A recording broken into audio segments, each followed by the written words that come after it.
This lesson is going to be about the Pythagorean trigonometric identities. I'm going to give you the background of it, so hopefully you can understand where these are coming from. Okay, so if I have my unit circle, I just put on there, that means from the center point, 0, 0, to the outer edge is 1, 0, giving me a distance or a radius of my circle is 1. So no matter where I was on the circle, coming out from the center, I'm going to have a radius of 1.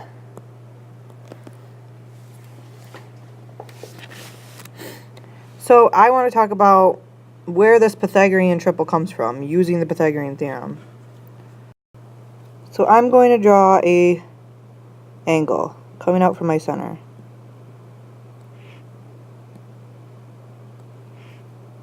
That angle is going to be theta. I know that this radius is 1. If I wanted to figure out my sides of my triangle, if I was making a right triangle, I would drop down my horizontal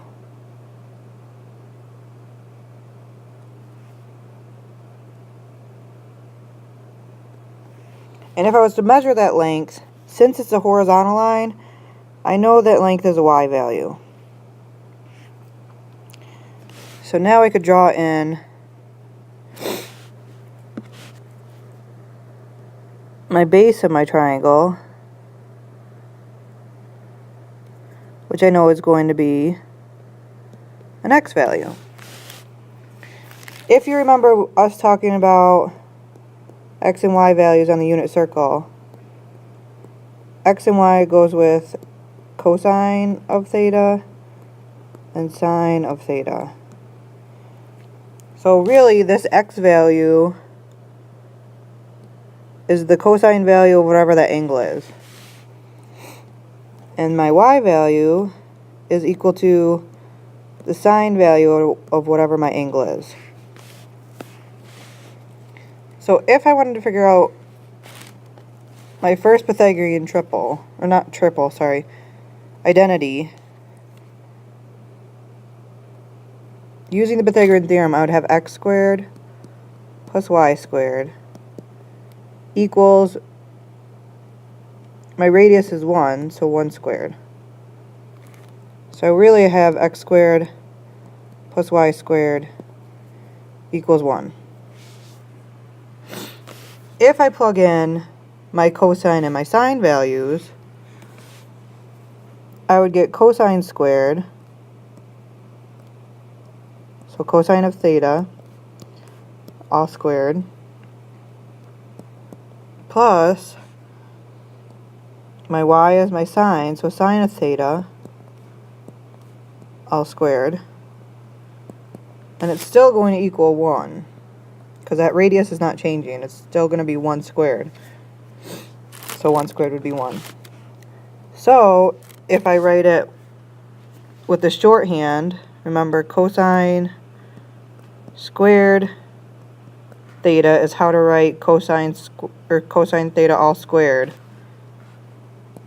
plus sine squared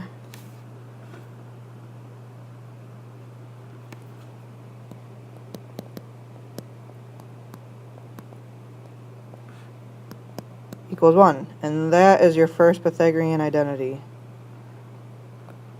And again, it's something that you need to remember for the regions. They don't give it to you, and they like to use this one the most often.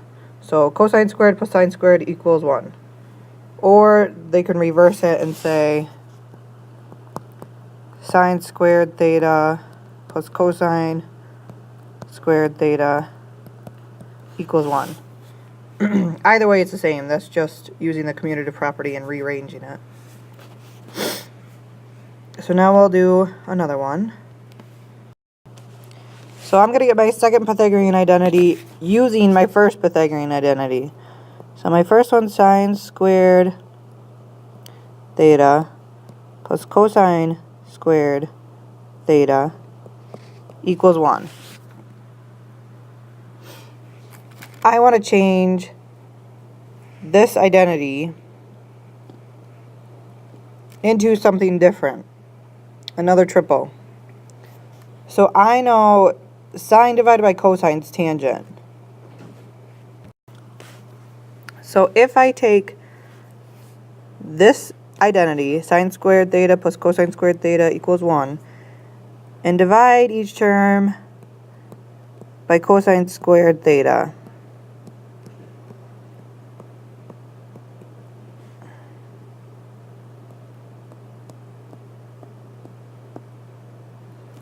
I'm going to change it to a different identity, rearranging each term.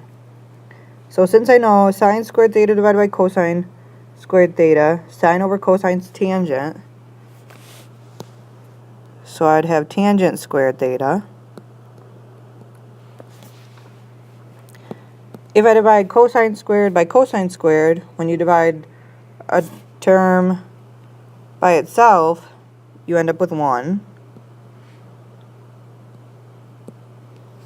And 1 divided by cosine squared, since 1 over cosine's the reciprocal of cosine, and I know the reciprocal of cosine is secant squared theta. The only time 1 over cosine turns into a square is if the cosine originally is squared. So that's why I have secant squared instead of just secant. So this is the second Pythagorean identity, something that they don't give you, again, on the reference table. Honestly, as long as you remember sine squared theta plus cosine squared theta equals 1, this first Pythagorean identity, this is the one that's used most often, is sine squared theta plus cosine squared theta equals 1. Or they could put in x's instead of thetas. They could put in any variable that they want instead of thetas. But as long as you remember that one, you can change sine squared into tangent as long as you divide every term by cosine. So that's the second Pythagorean identity.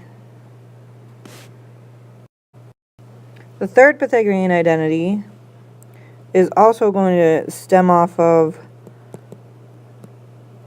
the first one. That comes from the Pythagorean theorem. That's why it's called a Pythagorean identity. So sine squared theta plus cosine squared theta equals 1.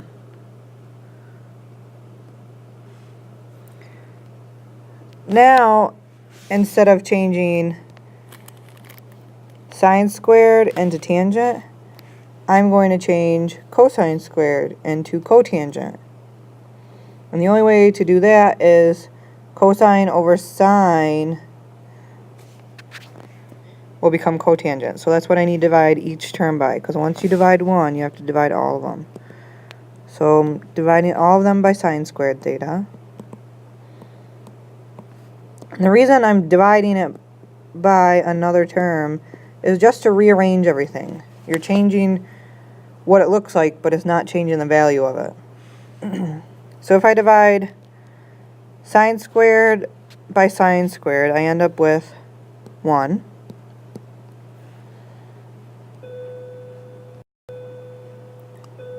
Cosine squared divided by sine squared ends up being cotangent squared.